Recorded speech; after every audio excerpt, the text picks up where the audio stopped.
გამარჯობა. დავბრუნდი ახალი ვიდეოთი და როგორც სათაურიდან მივხვდით, ცოტა განსხვავებულითაც. ესე იგი, ამ ეპიზოდში იქნება ორი ვიდეო გაერთიანებული, ერთი ჩემი ახალი შილაკის, რომელსაც გავიკეთებ ვალენსიაში წასვლამდე. დიახ. მოკლედ ამ ვიდეოში გაჩვენებთ ჩვენი შვებულების 2 დღეს, რომელსაც გავატარებთ ვალენსიაში. ჩვენთან ერთად გამოგზაურებთ ამ პატარა და ძალიან ლამაზ ქალაქში. მანამდე კი დავიწყოთ ფრჩხილებით. ვიწყებ ნუნების აწევით, რა თქმა უნდა, როგორც ყოველთვის. სრულყოფილი მანიკურისთვის ნუნა უნდა იყოს კარგად აწეული. აი ეს ფორთოხლის ჩხირი თავისუფლად უნდა გადადიოდეს ერთი სინუსიდან მეორე სინუსამდე. ვიყენებ ტალკს, რომელიც იწვევს სინესტეზს და შემდეგ უფრო მარტივია მანიკურის გაკეთება. თუ ვინმეს არ გაქვთ ჩემი წინა ვიდეო ნანახი, რომელიც არის მხოლოდ მანიკურის შესახებ და იქ დეტალურად აღწერ ყველაფერს, შეგიძლიათ ნახოთ. აი ზემოთ მივუთითებ ლინკს და უყურეთ, ვისაც გაინტერესებთ. ეს კი ჩემი გასტერილებული იარაღები.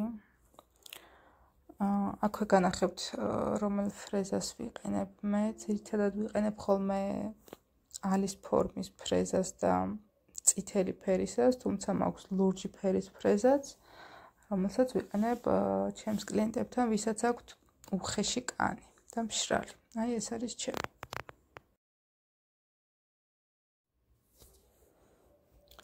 მე ყოველთვის ვიწყებ ხოლმე ზოგადად forward რეჟიმით, რაც ნიშნავს იმას, რომ პირველად ვამუშავებ ხოლმე აი მარცხენა მხარეს და შემდეგ გადავდივარ მარჯვნივ.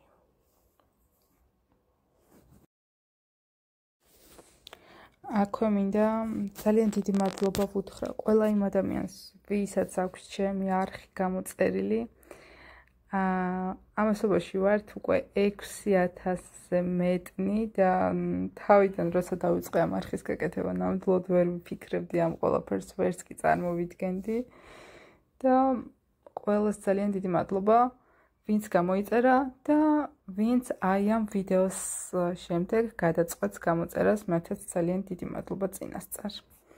ასევე კომენტარებში თუ დამიწერთ თქვენს აზრს ასეთი ტიპის ვიდეოებზე რას ფიქრობთ, ანუ შერეული, ეგრეთ წოდებული ვლოგური ტიპის ვიდეოებზე კარგი იქნება, იმიტომ რომ ვფიქრობ, რომ აი ამ სტილის ვიდეოებით გავაგრძელებ ჩემს არხზე ვიდეოების ატვირთვას მომავალში.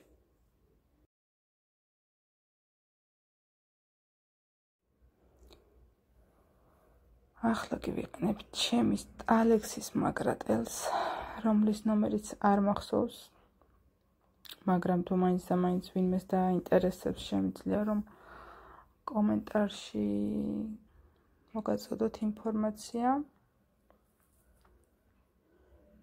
ეს კი ნუნის მოჭრის პროცესი არის აჩქარების გარეშე. საკუთარ ხელზე საკმაოდ დიდხანს ვუნდები ნუნის მოჭრას, არა და კლიენტის ხელზე სულ რამდენიმე წამი მჭირდება ხოლმე.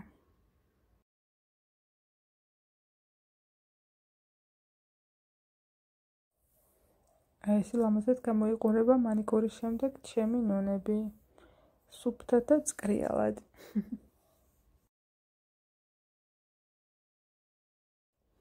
სხვათა შორის რომელიღაცა ვიდეოს კომენტარებში მკითხეს პრაიმერს რატომ არ იყენებო.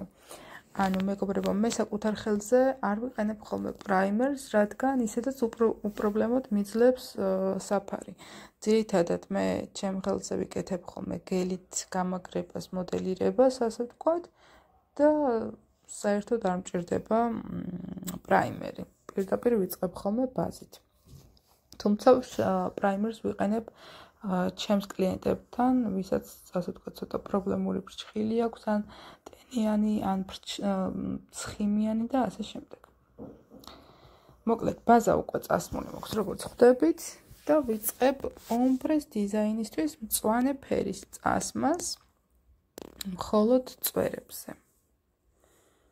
რომელსაც შემდეგ უკვე ომბრეს ფუნჯით ნელ-ნელა გადავანაწილებ ცენტრისკენ და მივცემ, ასე ვთქვათ, ომბრეს ეფექტს.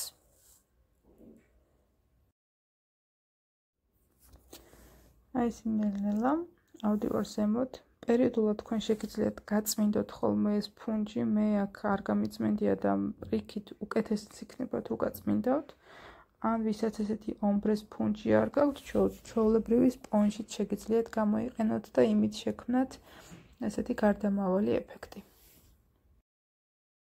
სხვათა შორის სპონჯით გაკეთებულ ომბრეზეც მაქვს ვიდეო და მაგასაც მივუთითებ ზემოთ და შეგიძლიათ ნახოთ.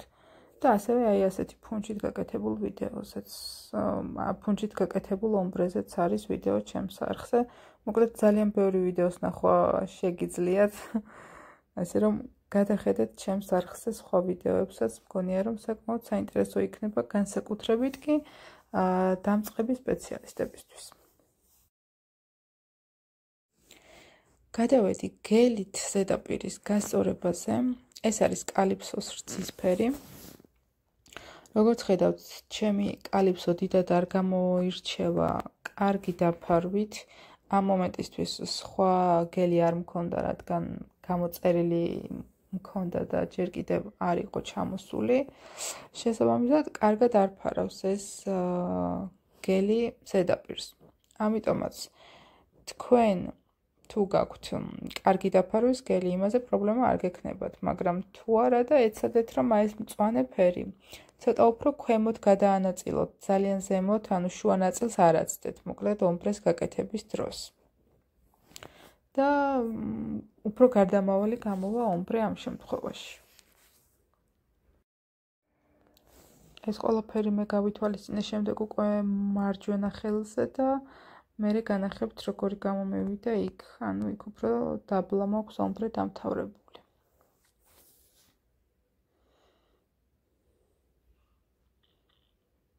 ამოვატრიალებ ახლა ამას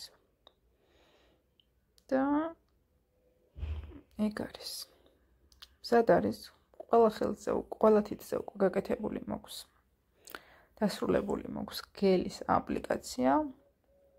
მოვაშორებ წებოვან ზედაპირს და როგორც ხედავთ, ფორმა არ მიმიცია თავიდანვე, ანუ პირდაპირ დავიწყე.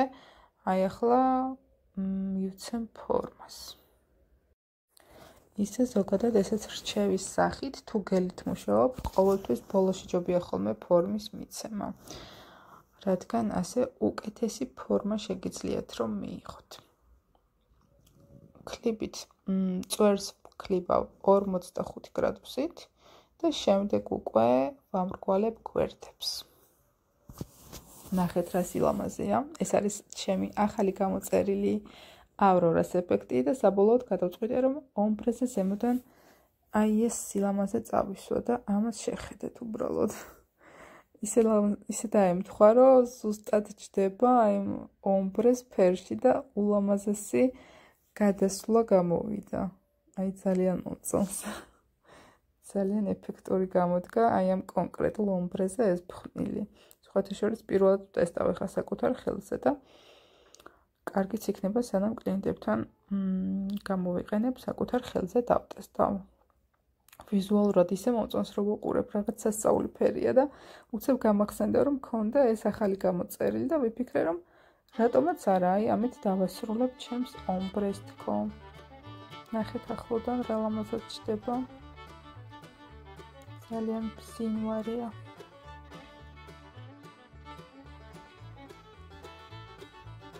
მოვაშორებ ახლა ზედმეტს ფუნჯით.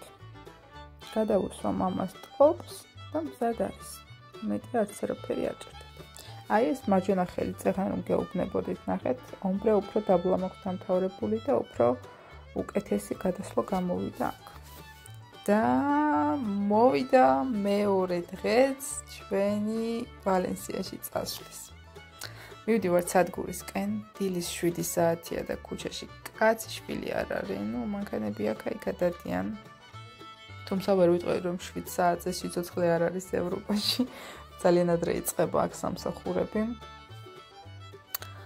მივდივართ ახლა ჩვენ ავტობუსების სადგურისკენ.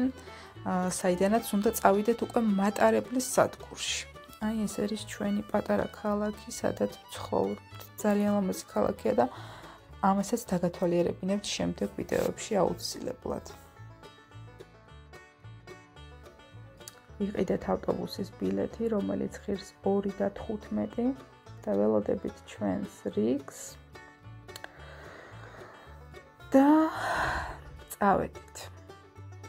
ესეთი ლამაზი მწვანე გზა მიდის მატარებლის სადგურამდე, რომელიც ჩვენი ქალაქიდან ავტობუსით არის დაახლოებით 20 წუთის სავალ მანძილზე და აი ესეთი ლამაზი მზე ამოდიოდა წითელი, რომელიც კარგად არ ჩანდა, იმიტომ რომ ღრუბლებში იყო დამალული, მაგრამ რაც მოვასწარი ნახვა იყო ულამაზესი.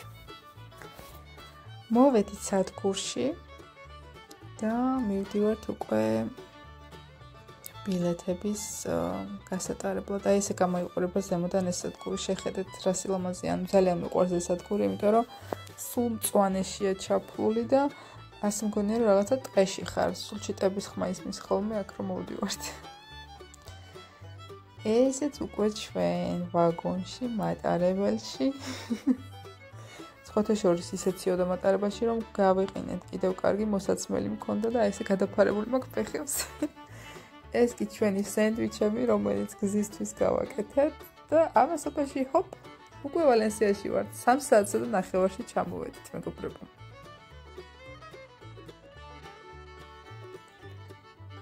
პირველივე შთაბეჭდილება შემექმნა აი ამ ულამაზესი სადგურიდან. შეხედეთ, გამოდიხართ მატარებლიდან და ისეთი ლამაზი სადგური გხვდება, რომ აი არ ვიცი. ძალიან ლამაზი კედლები, ესეთი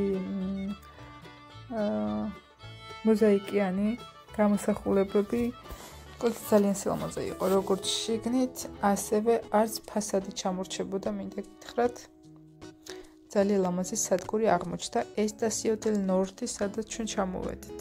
და ყველაზე მაგარი ეს სადგური თურმე არის ქალაქის ცენტრში პირდაპირ. აი გამოდიხართ და პირდაპირ ხვდებით ქალაქის ცენტრში, საიდანაც გადიხართ მერე ძველუბანში და ნუ არ ვიცი, აი ყველა მხარე არის ულამაზესი. ჩვენ გადავწყვიტეთ, რომ რადგან სასტუმრომდე ჯერ გვაქვს დრო და ჩეკინი იყო 3 საათზე, 12 საათზე ჩამოვედით, საკმაოდ დრო გქონდა. გაგვეულო ქალაქის ქუჩებში აი ესე შემთხვევით, საითაც მოუხვდებოდით. ამიტომ გადავდივართ პირველივე გზაჯვარედინზე და მივუყვებით აი ესე ქუჩას პირდაპირ.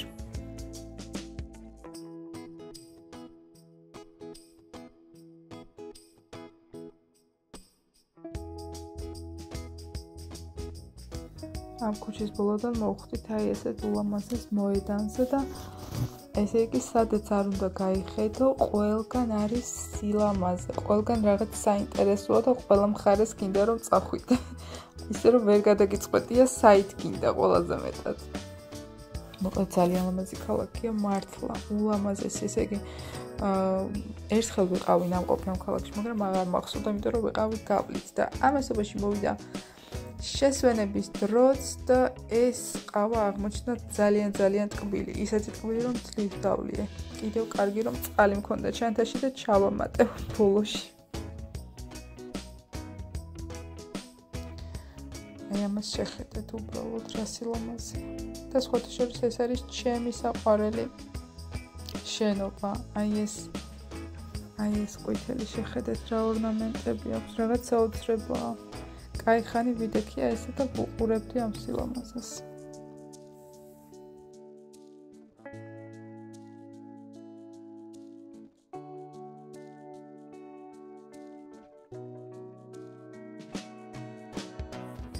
ამასობაში მოვადეკი ბაზარსაც, ცენტრალურ ბაზარს და ესპანეთის ბაზრები არის ზოგადად ძალიან საინტერესო და სანახაობრივი, ამიტომაც გადავწყვიტეთ, რომ აუცილებლად შევსულიყავით და დაგვითვალიერებინა ვალენსიის ბაზარიც.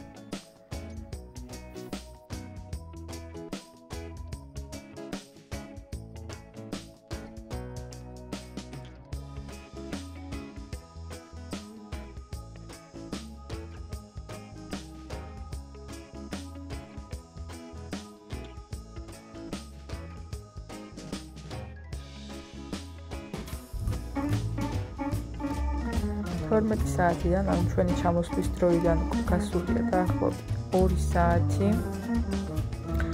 და 2 საათია დავდივართ ესე ქალაქის ცენტრში. იმდენად ლამაზია და იმდენად საინტერესოა, ანუ ეს ქალაქი განსაკუთრებით ეს ძველი უბანი, რომ არანაირად არ მოგბეზრდება სიარული. მით უმეტეს ცოტა გრილი დღე დაემთხვა.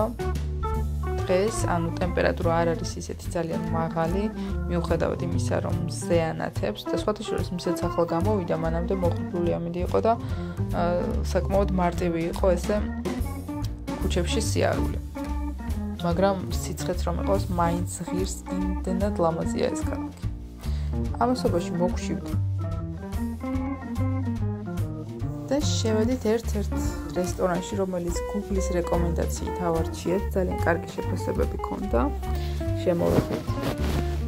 და სანამ ჩვენი მთავარი შეკვეთა იქნება, მოგვიტანესა ესეთი სტარტერი და მოვიდებით მთავარ შეკვეთას, მთავარ კერძს.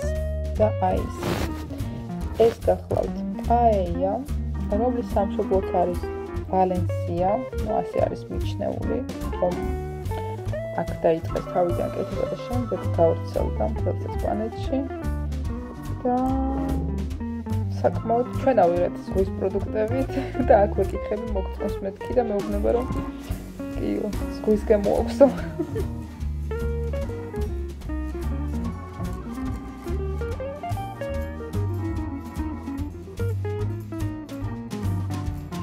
სადილის შემდეგ დავიძარით ჩვენი სასტუმროსკენ. ამასობაში უკვე 3 საათიც მოვიდა და ცოტაც გადაცდა.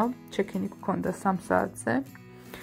და ცენტრიდან ჩვენი სასტუმრო იყო სულ რაღაც 9 საათის სავალზე ფეხით. ამიტომაც გადავწყვიტეთ, რომ ქალაქის აღმოსაჩენად ისევ ფეხით წავსულიყავით. ფაქტობრივად ტრანსპორტი არ გამოგვიყენებია, რაც ჩამოვედით და მგონი არც გამოვიყენებთ ტრანსპორტს, იმიტომ რომ ყველაფერი ძალიან ახლოა.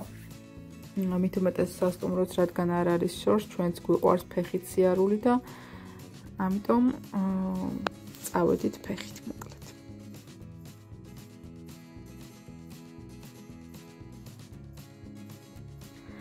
გზაში შემთხვევით გადავეყარეთ სეირნობისას ბასკურ ჩიზკეიქს და სულ მაინტერესებდა ამის გასინჯვა, ამიტომ გვერდზე ვერ ჩავუარე და გავსინჯე და სხვათა შორის ძალიან გემრიელი იყო.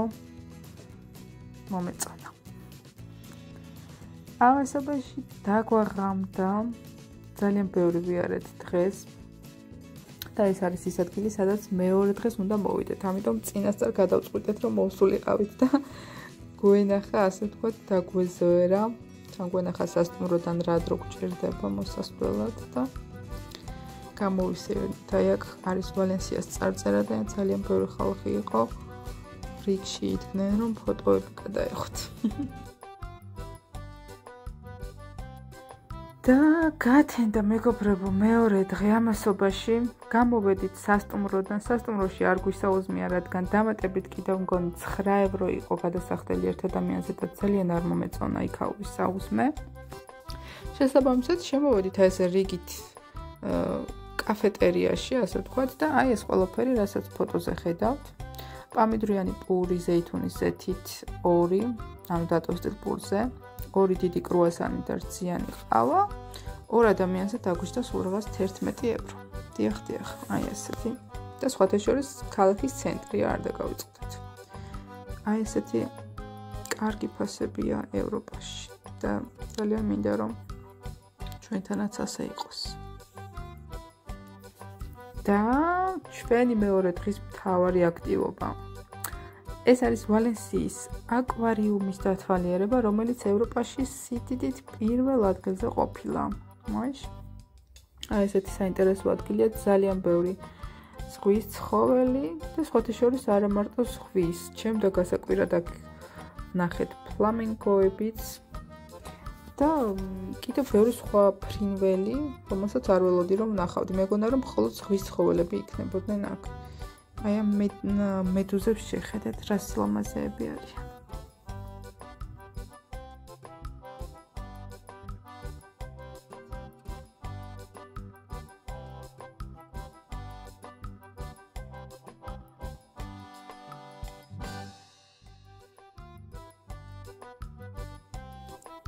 აი ამ მედუზებზე გავგიჟდი, ნახეთ რა საყვარლობები არიან და ძალიან პატარები.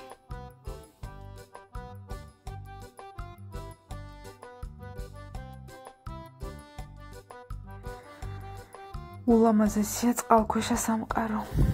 მე ძალიან მეშინია წყლის ზოგადად ცურვაც კი არ ვიცი და ეხლა რაღაცა უცნაური შეგრძნება მქონდა, მაგრამ თან ძალიან სასიამოვნო. აი ამ ყველაფერს რა ესე შენი თვალით უყურებ და რაღაცა ისეთი შეგრძნება გაქვს, რომ თითქოს შენც წყალქვეშ ხარ და ესე შენს ირგვლივ დაცურავენ ეს სილამაზეები.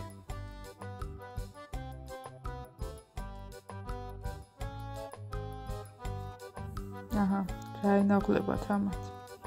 წამოწოლიდან მზეზე და არიან ესე კოხტად.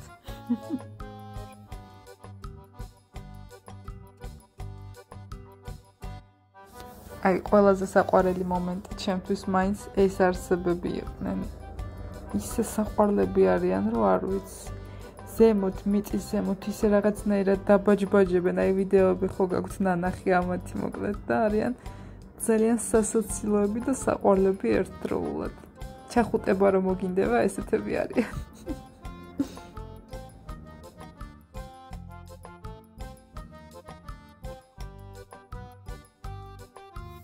სხვათა შორის იმდენი ხალხი იყო, რომ ზოგ ვიტრინასთან რიგში დგომაც კი შეიძლება დაგჭირებოდა კონკრეტული რაღაცა ვიდეოს ან ფოტოს გადასაღებად. ძალიან ბევრი ხალხი იყო. სხვათა შორის დამოვიწყდა, მე თქვა, ბილეთის ფასი არის 42 ევრომდე ერთ ადამიანზე. თუმცა ვიტყოდი, რომ ღირს, ერთხელ სანახავად, ალბათ ღირს ამ თანხის გადახდა, რა თქმა უნდა, თუ გაქვთ სურვილი ზოგადად ნახვის ამ აკვარიუმის და ამ ცხოველების.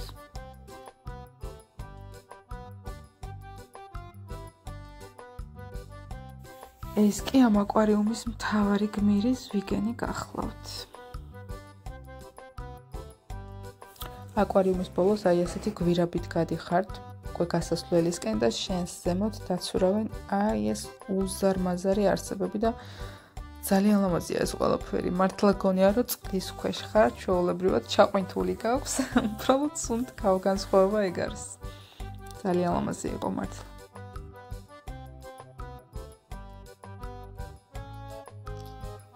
და წავედით ჩვენ უკვე გასასვლელისკენ, ავიღეთ ჩვენი ნივთები, რომელიც გქონდა აი აქ შენახული, ძალიან კარგი რამეა სხვათა შორის, შეგიძლიათ შესვლის წინ აი აქ შეინახოთ თქვენი ნივთები, გადაიხადოთ თანხა ბარათით და გამოსვლისას ჩვეულებრივ აიღოთ 3 ევრო ხირდა თუ არ ვცდები. ამ კადრის ფონზე დაგემშვიდობებით, დროებით შემდეგ ვიდეომდე.